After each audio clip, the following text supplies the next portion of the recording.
1910 में कायम किया गया तारीखी बंगला मेजर जेम्स एबट के भाई ने अपनी रिहाइश के लिए बनाया था। ठंडियानी पर सयाहती मकाम पर सहूलियात ना होने से सयाहों की आमद-ओ-रफ्त ना होने के बराबर रह गई है। ठंडियानी से मौजूद हैं बोल न्यूज़ के नुमाइंदे सरदार राशिद खान, मजीद उनसे जान लेते हैं। राशिद, बताइएगा।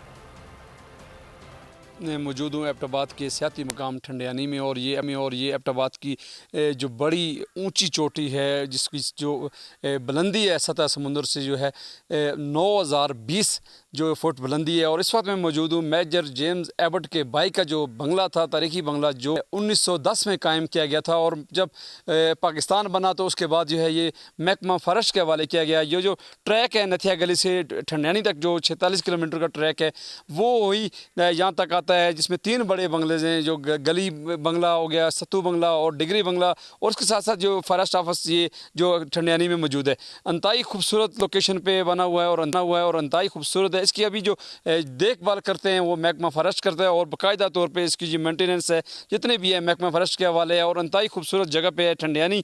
ताम जो है एबटाबाद का जो सबसे ऊँचा और सियाती मकाम है, लेकिन हुकूमत की अदम तवज्जो की वजह से जहाँ पे ठीक राशिद, आपका शुक्रिया।